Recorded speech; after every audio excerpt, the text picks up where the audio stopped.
The Tuesday morning started like any other in my son Marcus's house, where I'd been living for the past 8 months. I sat at the kitchen table, carefully counting out my heart medication pills, 4 different prescriptions that kept me alive after my bypass surgery last year. The medical bills had been crushing, and when Marcus offered me his spare room, I thought it was a blessing. "Good morning, sweetheart," I said to my daughter-in-law Victoria as she swept into the kitchen wearing her designer workout clothes. Her blonde hair was pulled back in a perfect ponytail, and her manicured nails gleamed as she grabbed her protein shake from the refrigerator. She barely glanced at me. "Coffee's cold again, Margaret. I told you yesterday, if you're going to live here, at least make yourself useful."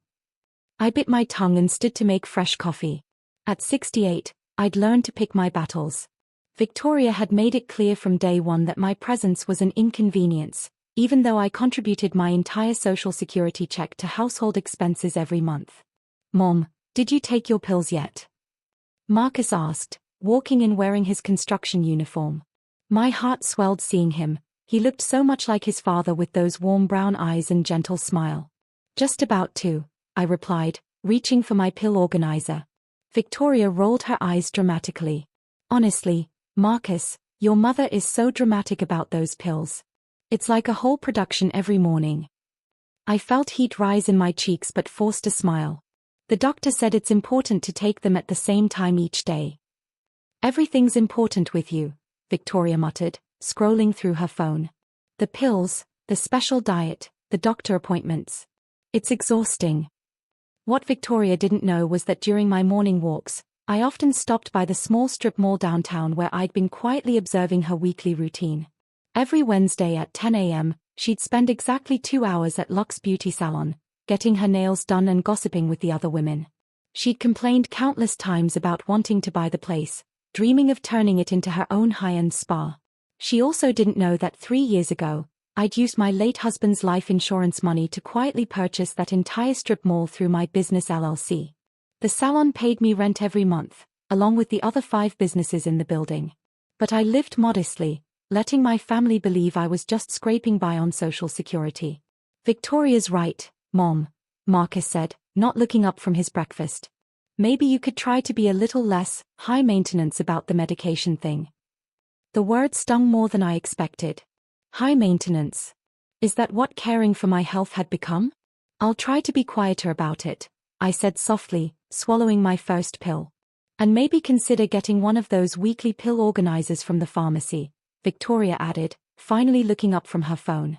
"Instead of rattling bottles around every morning like some kind of, well, like an old person." I was an old person. I was their family. But in this house, I felt like neither. After they left for work, I sat alone in the kitchen, staring at my medication bottles.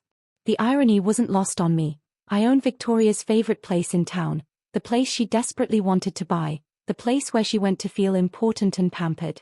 If she only knew that her rent money was helping fund those very medications she found so annoying.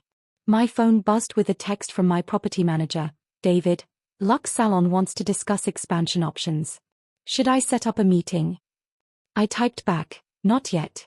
I'll let you know when the time is right." The afternoon brought its usual rhythm. I cleaned the house, prepared dinner, and tried to stay out of Victoria and Marcus's way when they returned home. We ate together, a strained family dinner where Victoria dominated the conversation with complaints about her job at the insurance company and gossip about her friends. "Oh, and speaking of friends," Victoria said, cutting into her chicken, "I'm having the girls over Thursday night for wine and planning. We're finally going to make an offer on Luxe Salon." My fork paused halfway to my mouth. "An offer?" "I've been saving for months," Victoria continued, her eyes bright with excitement. "Well, we've been saving. Marcus has been helping me put money aside from his overtime checks. We're going to transform that little salon into something amazing." Marcus nodded, clearly proud of his wife's ambition. Victoria's got real vision for the place. She's been studying the business for years. "Years?" I asked carefully. "Ever since we moved here," Victoria said. "I go there every week, you know. I've watched how they operate, what they could do better. The owner is some absent landlord who probably doesn't even care about the business. I bet they'd jump at a decent offer." My heart pounded as I continued eating, keeping my expression neutral. That sounds ambitious. It's not ambitious, it's smart, Victoria corrected. Unlike some people, I don't just sit around waiting for handouts. I work for what I want.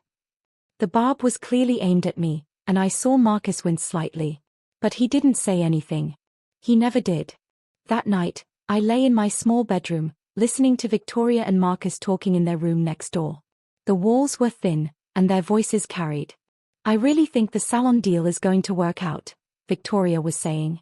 I talked to the manager today, and she said the owner is getting old and might be ready to sell. How much do you think it'll cost? Marcus asked.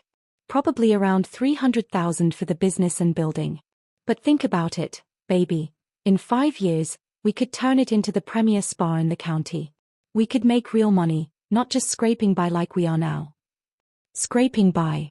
While living in a house they didn't pay for, eating food bought with my social security check, and planning to buy a business with money that came from Marcus's overtime. Overtime he was working because he thought he needed to support both his wife and his sick mother. I pulled out my phone and scrolled through my financial app. The strip mall was worth over $2 million now, and Lux Salon alone brought in $30,000 a month in rent. Victoria wasn't wrong about the potential, she just had no idea who was already realizing it. Wednesday morning arrived with unusual tension. Victoria was getting ready for her weekly salon appointment, but she was particularly short-tempered. Margaret, did you use all the good towels again? She called from the bathroom. I only used one, I replied from the kitchen, where I was taking my morning medications. Well, one of the good ones is missing, and I have my appointment today. I need to look presentable when I talk to the manager about our offer. I heard her stomping around upstairs, muttering about inconsiderate people and how hard it was to maintain standards when living with someone who didn't understand quality.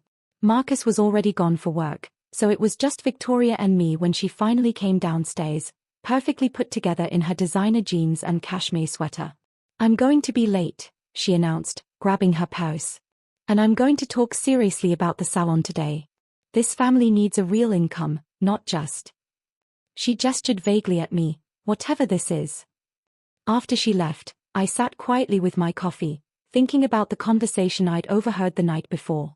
Victoria thought the owner was getting old and ready to sell. She wasn't entirely wrong, I was getting older. But I wasn't ready for anything except the truth.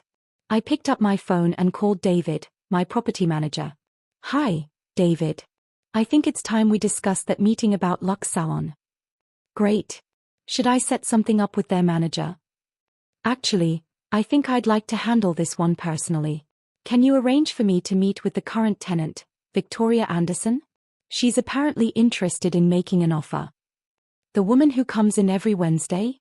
I've seen her talking to Maria about the business. Sure, I can set something up. When were you thinking? I looked at the clock. Victoria would be at the salon for another hour, probably already deep in conversation with the manager about her dreams and plans. How about today? This afternoon. The rest of the morning passed slowly. I took my medications, did some light cleaning, and tried to imagine how the conversation would go. Part of me felt guilty for what I was about to do. But a larger part of me was tired of being treated like a burden in my own family. At exactly 2 o'clock, my phone rang. It was David. Hi, Mrs. Chen. I've got Victoria Anderson here at the salon, and she's very excited to meet with the owner about a potential purchase. Should I bring her by your office? Actually, David, I think I'll come to the salon. I'd like to see the property again anyway. Perfect. We'll be here waiting. I took a deep breath, grabbed my purse, and headed out the door. It was time for Victoria to meet the absent landlord she'd been talking about, the one she thought didn't care about the business, the one she assumed would jump at any decent offer, the one she'd been living with and dismissing for 8 months. As I drove toward the strip mall, my hands trembled slightly on the steering wheel. This wasn't revenge, it was simply the truth. But sometimes, I realized, the truth could be more devastating than any revenge I could have planned. I parked across the street from Lux Salon and sat in my car for a moment, watching through the large front windows. Victoria was animated, gesturing enthusiastically as she spoke with Maria, the salon manager, and a man in a business suit who must be David. She looked confident, excited, completely in her element. Taking a deep breath, I checked my appearance in the rearview mirror. I looked like exactly what Victoria expected, a tired older woman in modest clothes, driving a 15-year-old sedan. Perfect. The bell chimed as I entered the salon. The familiar scent of hair products and nail polish filled the air, along with the gentle hum of blow dryers and quiet conversation. Victoria was seated in the consultation area, a folder of papers spread on the table in front of her. Mrs. Chen. David stood and extended his hand with a warm smile. Thank you for coming down on such short notice. Victoria's head snapped up at the sound of my name, her eyes widening in confusion. Margaret? What are you doing here? Victoria, I said pleasantly, taking David's offered seat across from her. I understand you're interested in purchasing this salon. Yes, but... She looked between David and me, clearly confused. What are you doing here? And why did he call you Mrs. Chen? Your name is Margaret Sullivan. David cleared his throat. Ms. Anderson, I'd like you to meet Mrs. Margaret Chen, the owner of Lux Salon and this entire strip mall. The color drained from Victoria's face. That's impossible. Margaret lives with us. She's on Social Security. She can barely afford her medications. I can afford my medications just fine, I said calmly. I simply choose to be careful with money. It's a habit from building a business portfolio over 30 years. Victoria stared at me, her mouth slightly open. Business portfolio. After my husband died, I used his life insurance money wisely. Real estate investments, primarily. This strip mall was one of my first purchases. I gestured around us. Lux Salon has been an excellent tenant for 3 years now. Maria, who had been quietly listening, suddenly spoke up. Mrs. Chen, I remember now. You came by when we first signed the lease. You said you preferred to keep a low profile with your properties. That's right. I smiled at Victoria, who looked like she might be sick. I find it's easier to observe how businesses actually operate when the tenants don't know I'm watching. Victoria found her voice. But you give us your entire Social Security check every month. You said you needed help with expenses. I contribute to the household because I live there, I corrected. I never said I needed help. You and Marcus assumed that because I'm older and had medical bills. David pulled out a tablet and showed Victoria the screen. As you can see here, Mrs. Chen owns not just this building, but also the grocery store complex on Maple Street and the office buildings downtown. The salon alone generates about $30,000 a month in rent. Victoria stared at the numbers, her hands shaking slightly. $30,000? Per month. Before taxes, I clarified. Now, I understand you wanted to discuss purchasing the business. We. Victoria struggled to form words. We were going to offer $300,000. For what, exactly? The business and the building. I smiled gently. Victoria, the building alone is worth over $2 million. The business has a proven track record and excellent cash flow. If I were to sell, which I'm not, we'd be talking about significantly more than $300,000. Victoria slumped back in her chair. $2 million. The property taxes alone are over $4,000 a month, I continued. Not to mention insurance, maintenance, and property management fees. It's quite an investment to maintain. But you act like you can't afford anything, Victoria whispered. I act like someone who understands the value of money, I corrected. Living modestly isn't the same as being poor, sweetheart. David closed his tablet. Mrs. Chen, should I tell Ms. Anderson about the expansion plans? Expansion plans? Victoria looked even more confused. Oh yes, I said, pulling out my phone to show her the architectural renderings I'd been reviewing. I'm planning to double the size of Lux Salon next year.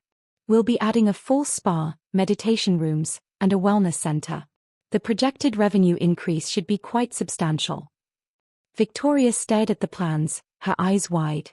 You're expanding it. With the right management team, of course. Maria here has been excellent, but we'll need additional expertise for the wellness components. I looked directly at Victoria. It requires someone with real business experience, not just dreams. The words hit their mark. Victoria's face flushed red. I have business experience. Processing insurance claims is valuable experience, I agreed diplomatically. But managing a multi-million-dollar property portfolio requires a different skill set. Victoria stood abruptly, knocking over her chair. This is insane. You've been lying to us for months. I've never lied about anything, I said calmly. You and Marcus made assumptions, and I saw no reason to correct them unless it became necessary. Necessary? When would it be necessary? I stood as well, maintaining my composure. When someone in my family started treating me like a burden instead of a person. When someone started throwing my medication in the trash and calling me dramatic for trying to stay alive. Victoria's face went white. You heard that? I hear everything, Victoria. Including your conversation last night about how this family needs a real income instead of whatever this is. I gestured to myself. I am the real income. Maria and David had been watching this exchange with obvious discomfort. David cleared his throat. Mrs. Chen, should we reschedule this meeting? No need, I said, still looking at Victoria. The business discussion is over. Victoria, I think you should head home. We have some family matters to discuss. Victoria grabbed her purse, her hands shaking. Marcus isn't going to believe this. Marcus is going to learn a lot of things today, I replied. Starting with the fact that the overtime has been working to save money for your dream salon? That money has been paying rent to me all along. Victoria froze. What do you mean? The mortgage on your house, dear. Marcus has been making double payments to pay it off faster so you'd have more money for the salon. Unfortunately, he doesn't realize that I hold the mortgage. That's impossible. I pulled out my phone and showed her the banking app. I bought Marcus's mortgage from the bank 2 years ago when he was struggling with his divorce settlement payments. I've been letting him make payments at below-market interest rates. I thought I was helping my son. Victoria stared at the screen, watching the payment history scroll by.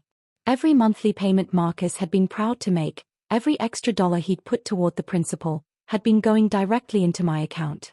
So when you talked about scraping by, I continued, you were actually describing someone who owns your house, your dream business, and the building you're standing in. Victoria's legs seemed to give out, and she sank back into her chair. How much do we actually owe you? On the house? About 40,000 remaining. Marcus has been an excellent borrower. I sat back down across from her. But Victoria, that's not really the question you should be asking.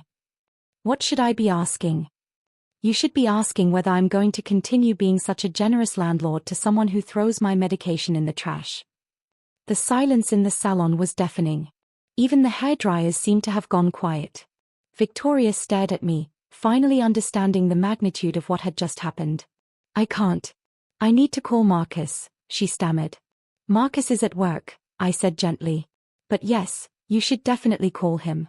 In fact, I think we should all sit down together tonight and discuss the future arrangements. Victoria stood on unsteady legs. Future arrangements. Well, sweetheart, you've made it very clear that living with me is exhausting for you. And honestly, after this morning's medication incident, I'm not sure it's the best situation for my health either. Where would you go? I smiled. Oh, I have plenty of options.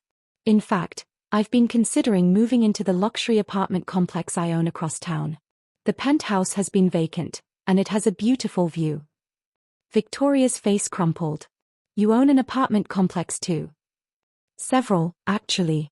Property management has been very good to me. As Victoria stumbled toward the door, I called after her. Oh, and Victoria, when you talk to Marcus, you might want to mention that his overtime payments are no longer necessary. I'm thinking of adjusting our family financial arrangements. She turned back, tears in her eyes. What does that mean?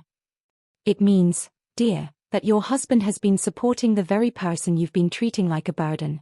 And now that person is reconsidering how generous she wants to continue being. Victoria left without another word, and I watched through the window as she sat in her car for several minutes, probably trying to process everything that had just happened. David and Maria both looked at me with a mixture of respect and concern. Mrs. Chen, Maria said quietly, I had no idea about the family situation. It's not your concern, Maria. You run an excellent business, and I'm very happy with our professional relationship. I turned to David. Please proceed with the expansion plans we discussed. And David? Let's schedule a review of all my residential properties. I may have some occupancy changes coming up. As I drove home, I felt something I hadn't experienced in months: control. For the first time since moving in with Marcus and Victoria, I wasn't the grateful, dependent mother-in-law. I wasn't the sick old woman who needed help. I was exactly what I'd always been, a successful businesswoman who had built something substantial and valuable. The only difference was that now my family was about to find out who had really been supporting whom all along. My phone buzzed with a text from Victoria. How long have you known about the mortgage? I typed back, since the day I bought it. I wanted to help my son. Another buzz, and the salon. Since the day you first mentioned wanting to buy it. A longer pause, then, why didn't you tell us? I considered my response carefully before typing, because I wanted to see who you really were when you thought I had nothing to offer. The response came quickly, and I pulled into the driveway of the house I owned, where my son and daughter-in-law lived because I had made it possible, and typed my final message. Now I know. I was sitting calmly at the kitchen table when Marcus's truck pulled into the driveway at 4:30 p.m., 2 hours earlier than usual. Through the window, I could see Victoria in the passenger seat, her face red and animated as she gestured wildly. Marcus looked stunned, his hands gripping the steering wheel even after he'd turned off the engine. They sat in the truck for another 10 minutes, clearly arguing. I used the time to make tea and arrange some cookies on a plate. Whatever conversation was coming, I intended to handle it with dignity. The front door opened with more force than necessary. Mom. Marcus called out, his voice strained.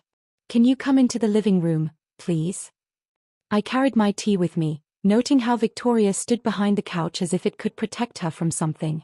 Marcus was pacing, running his hands through his hair, a nervous habit he'd had since childhood. Victoria told me what happened at the salon today, he began, not quite meeting my eyes. Is it true? Do you really own that place? I own the building, yes. And several others. Marcus stopped pacing. Several others. I sat down in my favorite chair, the one Victoria had once suggested we donate to charity because it didn't match her decor. Would you like to see my portfolio, sweetheart? I think it might be easier than trying to explain everything. I pulled out my tablet and opened my property management app. This shows all my current holdings.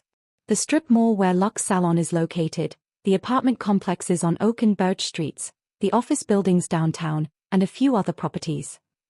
Marcus took the tablet with shaking hands. Victoria moved closer, peering over his shoulder. I watched their faces as they scrolled through property after property, each one with detailed financial information showing monthly income, property values, and maintenance costs. The total value. Marcus whispered, Mom, this says your properties are worth over $12 million. Closer to 15, actually. The app doesn't include the recent appraisals. Victoria sank onto the couch. $15 million. Your father was an excellent man, but not great with money, I explained. When he died, I took his life insurance payment and started investing in real estate. I had a good eye for undervalued properties and the patience to improve them slowly. Marcus was still staring at the screen. But you give us your social security check every month. You act like you're struggling. I contribute to this household because I live here, not because I'm struggling. There's a difference. I took a sip of my tea. I've always believed in living below my means and being generous with family. Generous. Victoria finally found her voice. You've been lying to us. I've never told you a single lie, Victoria. You assumed I was poor, and I saw no reason to correct that assumption unless it became necessary. Marcus set the tablet aside and looked directly at me. When did it become necessary? I met his gaze steadily. This morning, when your wife threw my heart medication in the trash and called me dramatic for trying to stay alive. Marcus turned to Victoria, his expression shocked. You threw away Mom's medication. It was just, she makes such a big deal about taking pills every morning. It's annoying. Annoying. Marcus's voice rose. Mom, those are heart medications. You could die without them. I'm aware of that, sweetheart. Which is why I found Victoria's behavior so concerning. Marcus ran his hands through his hair again. This is insane. I don't understand any of this. If you have all this money, why are you living here? Why didn't you tell us? I lived here because you invited me after my surgery, and I thought it would be nice to be close to family. As for not telling you. I paused, choosing my words carefully. I wanted to see how you'd treat me when you thought I had nothing to offer except being your mother. The silence that followed was painful. Marcus looked between Victoria and me, clearly struggling to process everything. And the house? He asked quietly. Victoria said you own our mortgage. I bought your mortgage from the bank 2 years ago when you were struggling with the divorce payments from Sarah. I've been letting you pay below market interest rates. Marcus's face went pale. Below market rates. I pulled up another app on my phone. The bank was charging you 6.8% interest. I've been accepting 3.5%. Over the life of the loan, that saved you approximately $60,000. Victoria made a sound that was half sob, half laugh. $60,000. The extra payments you've been making to pay off the house early? Those were going toward a house you could already afford more easily because of my help. Marcus sat down heavily next to Victoria. So when we were talking about scraping by, about needing the salon income. You were talking about scraping by while living in a house you got at a discount from your mother, who was sitting right there listening to you plan to buy a property from her. But you never said anything. Victoria burst out. You just sat there letting us make plans. I sat there watching my family discuss their future while treating me like a burden, I corrected. There's a difference. Marcus looked at me with something between hurt and confusion. We don't treat you like a burden, Mom. I pulled out my phone and scrolled to the voice memo I'd recorded the night before. Would you like to hear your conversation from last night? The one where Victoria talked about needing a real income instead of whatever this is, and you agreed that I should be less high maintenance about my medication. Marcus's face crumpled. You heard that? I hear everything, sweetheart. The walls in this house are thin, and my hearing is excellent. I played just a few seconds of the recording, enough for them to recognize their own voices discussing how my presence was exhausting and how the family needed something better than depending on an old woman's social security. Victoria started crying. We didn't mean it that way. How did you mean it, dear? I want us to be successful. I want to build something together. You were building something together. You were building it with my money, on my property, while living in my house. I set my phone aside. And you were doing it while making me feel like a charity case. Marcus stood up abruptly. What happens now? Are you going to kick us out? That depends entirely on what you want to happen, sweetheart. What do you mean? I stood as well, smoothing my scout. I mean that for the past 8 months, I've been testing whether my family loved me or just tolerated me. Today I got my answer. Victoria looked up through her tears. That's not fair. Fair. I smiled sadly. Victoria, you've been planning to buy a business from me while treating me like hired help. You threw away medication that keeps me alive. You've made it clear that my presence is exhausting and unwanted. What part of that seems fair to you? Marcus stepped forward. Mom, I love you. I do. I'm sorry about what we said, but I'm confused about why you let us struggle when you could have helped. I did help. I gave you a house at below market rates. I contributed to your household expenses. I helped with cooking and cleaning. I watched you work overtime to save money for a business you wanted to buy from me. I paused. The question is, what kind of help did you want from me? Marcus looked uncomfortable. I don't understand. Did you want me to just hand you money? Make everything easy? Or did you want to earn something together as a family? I wanted to earn it. Then you should be proud. You've been making your mortgage payments reliably for 2 years. You've been saving money from your overtime. You've been building toward a goal. I smiled at him. The only difference is that you've been doing it with my support instead of a bank's. Victoria wiped her eyes. But we didn't know. No, you didn't. And that showed me how you treat people when you think they have nothing to offer you. The truth hung in the air between us. Marcus looked devastated, Victoria looked terrified, and I felt tired. Tired of being treated like less than I was, tired of pretending to be grateful for basic human decency, tired of watching my family plan a future that didn't include me except as someone to be managed. So what happens now? Marcus asked again. Now we establish some new rules, I said calmly. First, I'll be moving out within the month. I've decided to take the penthouse apartment in my Oak Street complex. Mom, no, Marcus said quickly. You don't have to leave. Yes, I do. Victoria made it clear this morning that my presence is too difficult for her. I won't live where I'm not wanted. Victoria started to protest, but I held up my hand. Second, I'll be adjusting the terms of your mortgage. Since you were planning to use your savings to buy the salon, and since those savings came from the artificially low interest rate I was giving you, I think it's time you experienced market rates. Marcus's face went white. What does that mean? It means your monthly payment will increase by about $800 starting next month. Victoria gasped. $800. That's still below current market rates, I said. I'm being generous. And third, I continued, I'll be hiring a property management company to handle all interactions with this property. You'll deal with them for any maintenance issues, payment questions, or concerns. I won't be your landlord and your family member at the same time anymore. Marcus looked desperate. Mom, please. We can work this out. We can treat you better. Sweetheart, you're 28 years old. If you don't know how to treat your mother with respect by now, I can't teach you in a conversation. I picked up my tea and headed toward the stairs. I'll be packing my things over the next few weeks. The property management company will be in touch about the new payment schedule. What about the salon? Victoria called after me. What about our plans? I turned back to look at her. What about them? We wanted to buy it. And you're welcome to make an offer. Through proper channels, with a real estate agent and a legitimate business proposal. I smiled. Though I should mention that after today's conversation, I've decided to move forward with the expansion plans. The property value is about to increase substantially. Victoria's face crumpled.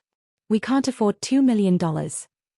Then perhaps you should focus on building the kind of business experience that would qualify you for a management position when the expansion is complete. I continued up the stairs, leaving them sitting in the living room of a house they now realized they'd never actually owned, planning for a future they'd never actually been able to afford, finally understanding that the person they'd been treating as a burden had been their safety net all along. From my bedroom, I could hear them talking in urgent, hushed tones. Arguing, crying, trying to figure out how their world had changed so completely in one afternoon. I pulled out my phone and called David, my property manager. David? It's Margaret Chen. I'll need you to prepare a lease agreement for my son and daughter-in-law. Standard terms, market rate interest, no family discount. I paused, listening to the voices downstairs. And David? I want everything in writing this time. No more informal arrangements. After I hung up, I sat on my bed and looked around the small room that had been my home for 8 months. It had never really felt like home, I realized. It had felt like a place where I was tolerated, managed, accommodated. Tomorrow, I would start looking at my penthouse apartment. I would hire an interior decorator and buy new furniture, the kind of furniture that reflected my actual circumstances rather than what my family assumed they were. I would stop contributing my social security check to a household that saw me as a burden rather than a blessing. I would stop pretending to be grateful for the basic respect that should be freely given to someone who had spent her entire adult life loving and supporting her family. Most importantly, I would stop allowing other people's assumptions about my worth to determine how I saw myself. My phone buzzed with a text from Victoria. Please don't do this. We're sorry. I typed back, I'm not doing anything to you. I'm finally doing something for me. Another text from Marcus. Can we talk? Just you and me. I considered it for a moment, then replied, when you're ready to talk to your mother instead of your tenant, let me know. As the evening wore on, the house grew quiet. I heard Victoria and Marcus go to bed around 10 p.m., their voices subdued and worried. Around midnight, I heard one of them get up and pace the hallway for a while before going back to bed. I lay awake thinking about the last 8 months, all the times I'd bitten my tongue, all the moments I'd felt small and unwanted, all the energy I'd spent trying to prove I was worth the space I took up in their lives. Tomorrow, I would start living like the successful, independent woman I'd always been. I would stop hiding my accomplishments to make other people comfortable. I would stop pretending to be grateful for crumbs when I was perfectly capable of buying the whole bakery. And most importantly, I would stop allowing anyone, family or otherwise, to treat me as less than I was just because they assumed I had nowhere else to go. Because the truth was, I had everywhere to go. I had options, resources, and choices. I had built something substantial and valuable over the past 30 years. The only thing I didn't have anymore was the illusion that my family loved me unconditionally. But perhaps that was a lesson worth learning, even at 68 years old. 3 weeks later, I stood in my new penthouse apartment, watching the sun rise through floor-to-ceiling windows that overlooked the entire city. The space was beautiful, modern, spacious, and completely mine. No one here would throw away my medication or call me dramatic for taking care of my health. My phone rang as I was having my morning coffee. It was Marcus. Mom? I wanted to let you know we made the first payment to the property management company. Good. I hope the transition has been smooth. It's been educational. His voice was subdued. The market rate payment is a lot higher than what we were paying you. Yes, I imagine it is. And Victoria. Victoria wanted me to ask if you'd consider meeting with her about a job at the salon. When you expand it. I set down my coffee cup. A job. She's been taking business classes at the community college. She wants to prove she's serious about learning the industry properly. That's admirable, I said carefully. She can submit an application through the salon manager like any other candidate. Mom. Marcus's voice cracked slightly. I miss you. The house feels empty without you. My heart squeezed, but I kept my voice steady. I'm only 15 minutes away, sweetheart. It's not the same. You were part of our daily life. I was part of your daily routine, I corrected gently. There's a difference. A long pause. I'm sorry. I'm really, truly sorry for how we treated you. I understand now what we lost. What did you lose, Marcus? We lost someone who loved us enough to help us without making us feel small about it. Someone who supported our dreams even when we were too stupid to see that she was making them possible. I felt tears prick my eyes. And what did you learn? I learned that just because someone doesn't show their wealth doesn't mean they don't have worth. I learned that treating someone like a burden can make you lose the very thing that was holding you up. His voice grew quieter. And I learned that I'm an idiot who almost lost his mother because I didn't know the difference between being generous and being needy. Marcus. I know I can't take back the things we said or the way we made you feel. But I want you to know that I understand now. You weren't testing us to be mean. You were trying to find out if we loved Margaret or if we just loved what Margaret could do for us. I wiped my eyes, looking out at the city I now owned a small piece of. And what's your answer? I love my mom. The woman who taught me to work hard, who showed me that success comes from patience and smart decisions, who was generous even when we didn't deserve it. He paused. I love the woman who was strong enough to build an empire and wise enough to know that character matters more than money. What about Victoria? Victoria is learning the same lesson I am. The hard way. Marcus sighed. She keeps asking when you'll forgive us, and I keep telling her that's the wrong question. What's the right question? The right question is when we'll become the kind of people who deserve your forgiveness. I smiled through my tears. You're getting wiser, sweetheart. I had a good teacher. I was just too proud to pay attention. We talked for a few more minutes about small things, his work, the weather, my new apartment. When we hung up, I felt something I hadn't experienced in months, hope. Not hope that things would go back to the way they were, but hope that they might become something better. That afternoon, I drove to Luxe Salon to check on the expansion construction. The walls were being knocked down to double the space, and the sound of hammers and saws filled the air. Maria greeted me with a smile and a hard hat. Mrs. Chen, the wellness center is taking shape beautifully. Would you like to see the meditation rooms? As we walked through the construction zone, I noticed a familiar figure in the corner, sweeping up debris and organizing tools. Victoria looked up when she saw me, her face uncertain. "Hello, Margaret," she said quietly. "Victoria. I didn't expect to see you here. I asked Maria if I could volunteer during the construction. I wanted to learn more about the business from the ground up." She gestured to her dusty clothes and work gloves. "Literally from the ground up." Maria nodded approvingly. "She's been here every day for 2 weeks. Very dedicated." Victoria looked directly at me. "I know you said to apply through proper channels, but I wanted you to see that I'm serious about learning. Not just the glamorous parts."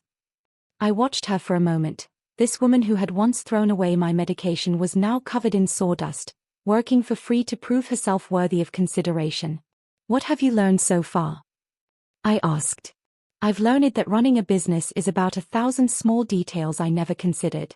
I've learned that the staff here work incredibly hard and deserve respect, not someone coming in thinking they know better." She paused. "And I've learned that there's a difference between wanting something and earning something." "And what else?" Victoria's eyes filled with tears. "I've learned that I threw away the medication of someone who was already giving me everything I thought I wanted. I've learned that I was so busy looking for opportunities that I couldn't see the one sitting at my own kitchen table." The construction noise continued around us, but our small corner felt quiet and separate. "I can't undo what I did," Victoria continued. "But I can try to become someone who would never do it again." I studied her face, really looked at her for perhaps the first time since I'd known her. She looked older, more serious, humbled in a way that wasn't entirely unbecoming. "The wellness center will need a coordinator," I said finally. "Someone who understands both the business side and the human side of healing. It would be a significant responsibility." Victoria's eyes widened. I would be honored to be considered. It would require completing a certification program in wellness management. 6 months of intensive study, plus an internship. I would do that. And it would mean starting at an entry-level salary, regardless of your previous expectations about owning the place. I understand. I looked around at the construction, at the vision becoming reality. Most importantly, it would mean treating every person who walks through these doors, clients, staff, and especially family members, with the dignity and respect they deserve. Victoria nodded, tears flowing freely now. "I understand that most of all." I turned to Maria. "Please add Ms. Anderson to the list of candidates for the wellness coordinator position. She can start by completing the certification program we discussed." Victoria looked stunned. "Really? Really? But Victoria." "Yes. This is your one chance. Not because we're family, but because everyone deserves the opportunity to prove they can grow and change." I met her eyes steadily. "Don't waste it." As I drove home to my penthouse apartment, I reflected on how much had changed in just 3 weeks. I wasn't the same person who had quietly endured being treated as a burden. I wasn't hiding my success or apologizing for my worth. But I also wasn't the bitter woman I could have become. I was someone who had learned to set boundaries without building walls, to demand respect without withholding love, to use my power to lift people up rather than tear them down. My phone buzzed with a text from Marcus. "Thank you for giving Victoria a chance." I texted back, "I'm giving her the same thing you all gave me, the opportunity to show who she really is." Another message, "And who is she really?" I smiled as I typed my response. "I don't know yet. But I'm hopeful we're all about to find out." That evening, I sat on my terrace with a glass of wine, looking out over the city lights. Somewhere out there, Marcus and Victoria were learning to live within their actual means, to appreciate what they had instead of always reaching for more, to understand the difference between support and charity. Somewhere out there, my construction crews were building a wellness center that would help people heal and find peace. Somewhere out there, a young woman was enrolled in her first business certification class, learning that success comes from competence and character, not entitlement and assumptions. And here, in my beautiful apartment that reflected my actual circumstances rather than other people's expectations, I was finally living as the person I'd always been: strong, successful, generous when respected, and absolutely unwilling to be treated as less than I was worth. My medication sat in a neat row on my kitchen counter, the same pills that had started this whole journey when Victoria threw them in the trash.